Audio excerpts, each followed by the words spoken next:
বিজয় করে এই রায়পুর 5 আসন আমরা জনাব তারেক রহমানের হাতে উপহার দেব।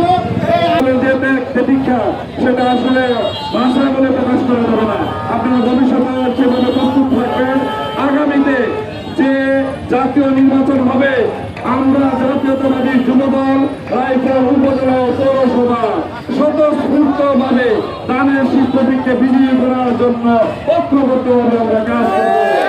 আমরা শুধু একটু আমরা বুকে লালন করে রাজপথে গত 16 বছর যুবদলের নেতৃত্ব আন্দোলন করে এসেছি।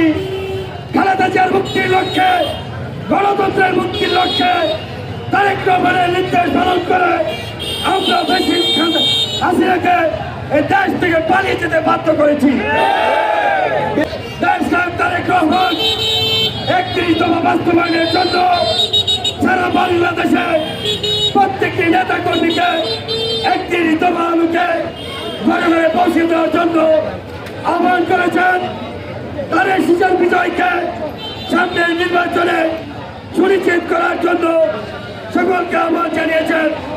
সেই সাথে রায়পুর উপজেলা যুবদলের পক্ষ থেকে আমিও সকলকে আহ্বান জানাচ্ছি, রায়পুরায় যিনি ধানের শীষ নিয়ে আসবেন সেই ধানের শীষকে বিজয়ী করার লক্ষ্যে যুবদলের 24টি ইউনিয়নে আমরা কমিটির মাধ্যমে পৌরসভার 9টি ওয়ার্ডে কমিটির মাধ্যমে আমরা নির্বাচন পরিচালনা করে ধানের শীষকে বিজয়ী করে তারেক রহমানকে এই আসনটি উপহার দিব।